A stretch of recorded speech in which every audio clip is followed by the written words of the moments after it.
ഞാൻ ചെല്ലുമ്പോൾ കട്ടിലോടുകൂടി കിടന്ന് പുള്ളി വിറയ്ക്കുകയാണ്. കിഡ്നി രണ്ടും ഫെയിലിയറായി, ഇനി ഒന്നും ചെയ്യാനില്ല. അവർ ഡയാലിസിസ് സ്റ്റോപ്പ് ചെയ്തു. ലങ്സ് എന്നോട് പറഞ്ഞു 0% ആണ്, ഇനി ഒന്നും ചെയ്യാനില്ല. എന്നോട് പറഞ്ഞു, ഇങ്ങനെ ഒരു മനുഷ്യനെ കൊണ്ടുപോയിട്ട് നിനക്ക് എന്ത് ചെയ്യാനാ? കാരണം ജീവിതകാലം മുഴുവൻ ഓക്സിജൻ വേണ്ടി വരും. പിന്നെ ഡയാലിസിസ് ആണെങ്കിൽ ജീവിതകാലം മുഴുവൻ അത് ചെയ്യേണ്ടി വരും. റൈറ്റ് സൈഡ് പാരലൈസ്ഡ് ആണ് എന്നെല്ലാം പറഞ്ഞു. ബ്രെയിൻ ബ്ലീഡും ഉണ്ട്. പിന്നെ എന്തിനാണ് നീ ഇങ്ങനെ ഒരാളെ നീ ജീവിതത്തിലേക്ക് തിരിച്ചു കൊണ്ടുവരുന്നത്? പക്ഷേ ഇങ്ങനെയൊക്കെ ഡോക്ടേഴ്സ് പറഞ്ഞെങ്കിലും ഒരിക്കൽ പോലും അദ്ദേഹം മരിക്കുമെന്നോ മരണത്തിന് വിട്ടുകൊടുക്കണമെന്നോ എനിക്കൊരു ആത്മഹത്യ ചെയ്യണമെന്നോ അങ്ങനെയുള്ള ഒരു ചിന്തയും ദൈവം എൻ്റെ മനസ്സിലൂടെ കടത്തി വിട്ടേയില്ല. കാരണം 82 ദിവസമാണ് അദ്ദേഹം വെന്റിലേറ്ററിൽ ഒരു ബോധവും ഇല്ലാതെ കിടന്നത്. അത് കഴിഞ്ഞപ്പോൾ ഞാൻ അന്ന് ലാസ്റ്റ് വെന്റിലേറ്റർ ഓഫ് ചെയ്യണമെന്ന് പറഞ്ഞ് അന്ന് ഞാൻ പോയപ്പോൾ എൻ്റെ ജാക്കറ്റിനുള്ളിൽ ഇവിടുത്തെ ഉടമ്പടി തൈലം ഞാൻ രഹസ്യമായിട്ട് കൊണ്ടുപോയി. ആരും അറിഞ്ഞില്ല. കാരണം അവർ നമ്മളെ കംപ്ലീറ്റ് ചെക്ക് ചെയ്തിട്ടേ കയറ്റി വിടുകയുള്ളൂ.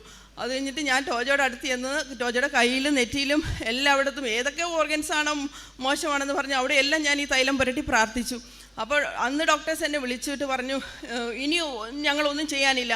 കാരണം ഞാൻ പറഞ്ഞു, ഞാനാണ് പേഷ്യൻറ്റിൻ്റെ റിലേറ്റീവ്, നിനക്കല്ല അധികാരം വെന്റിലേറ്റർ ഓഫ് ചെയ്യാമെന്ന് പറഞ്ഞു. അപ്പോൾ എന്നോട് പറഞ്ഞു, പേഷ്യൻറ്റിൻ്റെ നല്ലതിന് വേണ്ടിയിട്ട് എനിക്കത് ചെയ്യാൻ പറ്റും. ഞാൻ പറഞ്ഞു, നീ ചെയ്യത്തില്ല എന്ന് പറഞ്ഞു.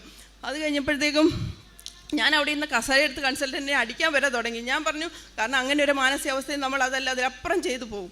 അത് കഴിഞ്ഞപ്പോഴത്തേക്കും ഡോക്ടേഴ്സ് പറഞ്ഞു, ഓക്കെ അവൻ്റെ ഹാർട്ട് കംപ്ലീറ്റ് സ്റ്റോപ്പ് ആവുകയാണെങ്കിൽ ഞങ്ങൾ അവിടെ കൊണ്ട് നിർത്തുമെന്ന് പറഞ്ഞു. ഞാൻ പറഞ്ഞു, നിങ്ങളൊന്നും ചെയ്യാൻ പോകുന്നില്ല എന്ന് പറഞ്ഞു. പിറ്റേ ദിവസം ഞാൻ എന്നിട്ട് വീട്ടിലോട്ട് പോയി. പിറ്റേ ദിവസം ഞാൻ കേൾക്കുന്ന വാർത്ത, നേഴ്സുമാർ എന്നോട് പറയുകയാണ്, രാവിലെ അവർ ഡ്യൂട്ടിക്ക് ചെന്നപ്പോൾ ഡോക്ടർ നേഴ്സുമാരെ നോക്കി ചിരിച്ചു കാണിച്ചു വന്നു. 82 ദിവസം വെന്റിലേറ്ററിൽ കിടന്ന് 75 ദിവസത്തോളം കംപ്ലീറ്റ് ബോധമില്ലാതെ 72 ദിവസത്തോളം കംപ്ലീറ്റ് ബോധമില്ലാതെ കിടക്കുകയായിരുന്നു. അത് കഴിഞ്ഞപ്പോൾ പിന്നെ പുള്ളിയുടെ ഇൻഡസ്ട്രിയിലെല്ലാം അവരകത്താക്കി. പക്ഷേ അത് സ്റ്റിച്ച് ചെയ്യാൻ അവർക്ക് പറ്റത്തില്ലായിരുന്നു. അതുകൊണ്ട് വാക്ക് തെറാപ്പി എന്ന് പറഞ്ഞ ഒരു ട്രീറ്റ്മെൻറ്റ് ഉണ്ട്. അത് ചെയ്ത് അബ്ഡോമൻ അവർ ക്ലോസ് ചെയ്ത് ബാക്കി പ്ലാസ്റ്റിക് സർജറി ചെയ്ത് ക്ലോസ് ചെയ്തു. ഓക്സിജൻ കംപ്ലീറ്റ് നിർത്തലാക്കി. ഡയാലിസിസ് ഇല്ലാതെ തന്നെ ടോജോ യൂറിൻ പാസ് ചെയ്തു. ബ്രെയിൻ ബ്ലീഡിനുള്ള മെഡിസിൻ കൊടുത്തു, അതും സ്റ്റോപ്പായി. ഇപ്പോൾ ദേ പൂർണ്ണ ആരോഗ്യവാനായിട്ട് എൻ്റെ മുന്നിൽ നിൽപ്പുണ്ട്. 119ാമത്തെ ദിവസം ഡിസ്ചാർജായി വീട്ടിൽ വന്നു.